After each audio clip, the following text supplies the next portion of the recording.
അസ്സലാമു അലൈക്കും വറഹ്മത്തുള്ളാഹി വബറകാതുഹു. പ്രിയപ്പെട്ടവരെ, എല്ലാവർക്കും നമസ്കാരം.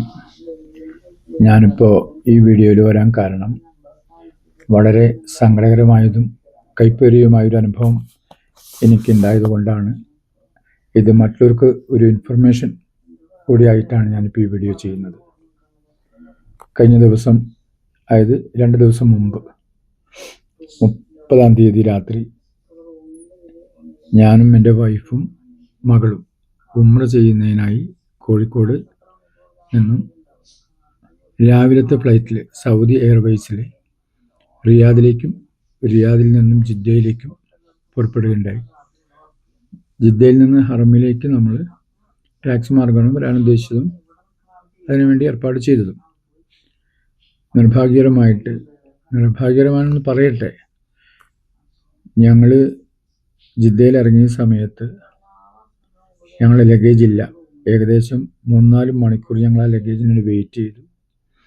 എല്ലാവരും ലഗേജുമായിട്ട് പോയിട്ടും ഞങ്ങൾ കുറച്ച് പേര്, ഞങ്ങളെപ്പോലെ തന്നെ ഉംറയ്ക്ക് വേണ്ടിയിട്ട് ഇഹ്റാം കെട്ടി പുറപ്പെട്ട കുറച്ച് ആൾക്കാർ അടക്കം ആ ലഗേജിന് വേണ്ടി കാത്തു നിൽക്കുകയും ഒടുവിൽ ഞങ്ങളവിടെ കംപ്ലൈൻറ്റ് ചെയ്യുകയും ചെയ്തപ്പോഴാണ് അറിയുന്നത് ഞങ്ങളുടെ ലഗേജ് അവിടെ നിന്ന് കയറിയിട്ടേ ഇല്ല എന്ന്, കോഴിക്കോട് നിന്ന്.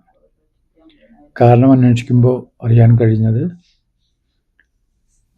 യുദ്ധം കാരണം ലഗേജ് ഫുള്ളായിട്ട് ലോഡ് ചെയ്യാറില്ല. ഇന്ധനം സേവ് ചെയ്യാൻ വേണ്ടിയിട്ട് ലഗേജ് കുറച്ചുകൊണ്ട് അവർ യാത്ര തുടരുന്നു. അതിനുശേഷം ഇവിടെ എത്തിയിട്ട് പിറ്റേ ദിവസം ഏതെങ്കിലും ദിവസം 48 മണിക്കൂർ കൊണ്ട് ആ ബാലൻസ് ലഗേജ് എത്തിച്ചു കൊടുക്കും. ആ സമയത്ത് പുറപ്പെടുന്ന യാത്രക്കാരുടെ ലഗേജ് വീണ്ടും പെൻഡിങ്ങിലാക്കുന്നു. ഈ ഒരു പ്രൊസീജിയറാണ് നടന്നുകൊണ്ടിരിക്കുന്നതെന്നാണ് അതോറിറ്റിയിൽ നിന്ന് നമുക്ക് കിട്ടിയ റിപ്പോർട്ട്. സത്യത്തിൽ വളരെ നീചവും പൈശാചികമായ ഒരു പ്രവൃത്തിയാണ് ഈ സൗദി എയർവേസ് ആയാലും അവരെ ലഗേജിൻ്റെ ടീമായാലും ചെയ്യുന്നതെന്നുള്ളത് ഞാനിവിടെ എല്ലാവരും ഓർമ്മപ്പെടുത്തുകയാണ്. ഞങ്ങൾ ഉടുതുണിക്ക് മറുതുണി ഇല്ലാത്ത ഒരവസ്ഥയിലാണ് ഇവിടെ വന്ന് നേരിട്ട് ഉംറ ചെയ്തതിന് ശേഷം ബാക്കിയുള്ള കാര്യങ്ങൾ ചെയ്യാന്നുള്ള നിലയ്ക്കാണ് ഇത്രയും സംഭവങ്ങൾ സെറ്റ് ചെയ്ത് അവിടെ നിന്ന് പോന്നിട്ടുള്ളത്. വെറും 7 ദിവസത്തെ ഒരു പ്ലാനായിരുന്നു ഞങ്ങളുടെ. പക്ഷേ ഇവിടെ എത്തിയതിന് ശേഷം നമുക്ക് ആ ലഗേജ് കിട്ടാത്തത് കൊണ്ട് ഒരുപാട് യാതനകൾ അനുഭവിക്കേണ്ടി വന്നു. ഞങ്ങൾക്ക് ഉംറ ചെയ്യാൻ പറ്റാത്തൊരവസ്ഥ വന്നു അന്നത്തെ ദിവസം.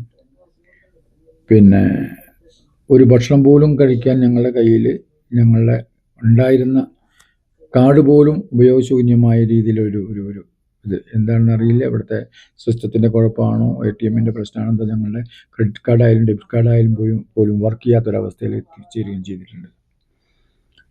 ഞാനീ പറയുന്നത് നിങ്ങൾ ശ്രദ്ധിച്ച് കേട്ടതിന് ശേഷം ഇനി വരുന്ന യാത്രക്കാരെങ്കിലും, അതായത് ഇന്നു മുതൽ കോഴിക്കോട് നിന്ന് സൗദി എയർവേസിൽ പുറപ്പെടുന്ന ആൾക്കാർ തീർച്ചയായിട്ടും അവരുടെ ലഗേജ് അവിടെ നിന്ന് കയറുന്നുണ്ടോ ഇല്ലേ എന്നുള്ളത് കൺഫേം ചെയ്ത് അവിടെ നിന്ന് വാങ്ങിയിട്ട് വേണം നിങ്ങൾ യാത്ര തുടരാനായിട്ട്. അല്ലാത്തടത്തോളം കാലം ഇവിടെ വന്നാൽ നിങ്ങൾ വളരെയധികം കഷ്ടപ്പെടും. ഞങ്ങളിവിടെ എത്തി, ഞങ്ങൾക്ക് വളരെ ബുദ്ധിമുട്ട് അനുഭവപ്പെട്ടതിൻ്റെ പേരിൽ ഞങ്ങളുടെ സുഹൃത്തുക്കളെ ഞങ്ങൾ അറിയിക്കുകയും സലാലയിലുള്ള ഞങ്ങളുടെ സുഹൃത്തുക്കൾ, പ്രത്യേകിച്ച് എൻ്റെ ഒരു സഹോദരൻ തുല്യമായൊരു സുഹൃത്ത്, അദ്ദേഹം അവിടെ നിന്നുകൊണ്ട് തന്നെ ഞങ്ങളുടെ വിഷമം മനസ്സിലാക്കി തത്സമയം ഇവിടെ കിട്ടാവുന്ന രീതിയിൽ എല്ലാ സംവിധാനവും ക്യാഷായിട്ട് ഞങ്ങൾക്ക് അറേഞ്ച് ചെയ്ത് തരികയും അതിനുശേഷം പർച്ചേസ് ചെയ്തുകൊണ്ട് ഞങ്ങളുടെ കർമ്മങ്ങളിലേക്ക് ഞങ്ങൾ കടക്കുകയാണ് ചെയ്തിട്ടുള്ളത്. അൽഹംദുലില്ലാ, ഒരു ഉംറ ഞങ്ങൾ കഴിഞ്ഞു. ഇന്നിപ്പോൾ 2ാമത്തെ ഉംറയ്ക്കുള്ള ഡ്രസ്സൊക്കെ വീണ്ടും വാങ്ങേണ്ടി വന്നു. 3 ദിവസം കണക്കാക്കിയിട്ടാണ് ഞങ്ങൾ വാങ്ങി പോകുന്നത് അവിടുന്ന്. പക്ഷേ അതൊക്കെ ഞങ്ങൾക്ക് ഉപയോഗിക്കാൻ പറ്റാത്ത അവസ്ഥയിലെത്തിയില്ല.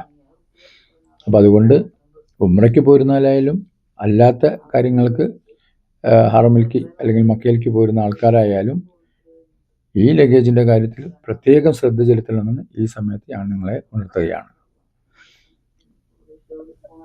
നിങ്ങളതുപോലെ തന്നെ ഈ വിവരം നിങ്ങളുടെ വാട്സപ്പിലൂടെ ആയാലും ഇൻസ്റ്റഗ്രാമിലൂടെ ആയാലും ഏതെല്ലാം വിധത്തിൽ നിങ്ങൾക്ക് നിങ്ങളുടെ ഫ്രണ്ട്സിനെ, റിലേറ്റീവ്സിനെ ഒക്കെ യാത്രക്കാരായിട്ടുള്ള ആൾക്കാരെ അറിയിക്കാൻ സാധിക്കുന്നുവോ അത് നിങ്ങൾ അറിയിച്ചാൽ നിങ്ങൾക്ക് അത്രയും പുണ്യം കിട്ടും. ഓക്കെ, ഇത് ശ്രദ്ധിച്ച, ഇത് കേൾക്കുന്ന, ഇത് മനസ്സിലാക്കിയ എല്ലാവർക്കും എല്ലാവിധ നന്മകളും നേരുന്നു. എല്ലാവിധ പ്രാർത്ഥനകളും നേരുന്നു. നന്ദി, നമസ്കാരം. അസ്സലാമു അലൈക്കും.